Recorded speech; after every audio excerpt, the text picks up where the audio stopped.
Hi అండి. శనిగ్రహం అంటే ఎందుకంత భయమో తెలుసుకుందామా?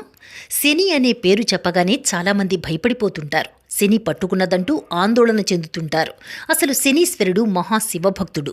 పరమేశ్వరునిలా శనీశ్వరుడు కూడా భక్తుల కోరికలను తీర్చేవారేనని పండితులు అంటున్నారు. శనిగ్రహం అంటే అందరికీ భయమే. క్రూరుడని, కనికరం లేనివాడని, మనుషుల్ని పీడించేవారని అందరూ అనుకుంటారు. శనీశ్వరుడి న్యాయస్థానంలో అందరూ ఒక్కటే.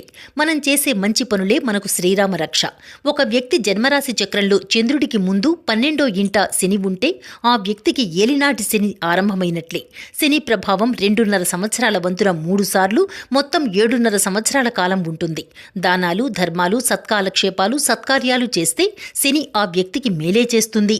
అన్ని గ్రహాలకు అధిపతి అయిన శనీశ్వరుని అనుగ్రహమే అందరికీ రక్ష అని జ్యోతిష్య నిపుణులు అంటున్నారు.